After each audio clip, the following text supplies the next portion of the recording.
Sir విజయోత్సవ సభ ఇక్కడే ఏర్పాటు చేసినట్టున్నారు యువ వికాసం. యువ వికాసం కాదు, ఇక్కడ యువ దగా.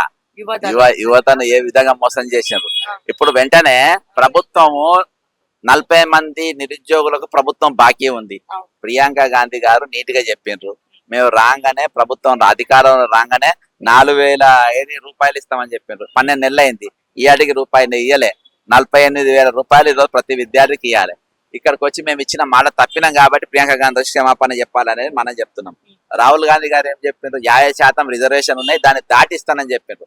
ఈ రోజు ఉన్నది అక్కడ కూడా మీరు దాకా చేసిండ్రు, ఆ రిజర్వేషన్ కూడా మీరే తూట్లు పడిచిండ్రు. కాబట్టి ఈ రోజు మీరు అడుగడుగున యువతను మోసం చేసిండ్రు, అడుగడుగున నిరుద్యోగులను మోసం చేసిండ్రు.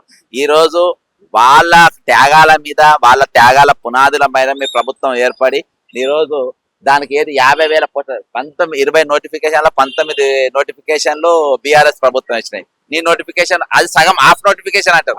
ఎందుకంటే of notification law BRS 5,089 DSC పోస్టులు ఇచ్చింది, కాంగ్రెస్ వచ్చి 5,977 పోస్టులు వీళ్ళు ఇచ్చారు. మరి ఇక నీ ఏమున్నాయి వాళ్ళేమో. కాబట్టి ఇంత మించిన మోసం లేదు, దగా లేదు.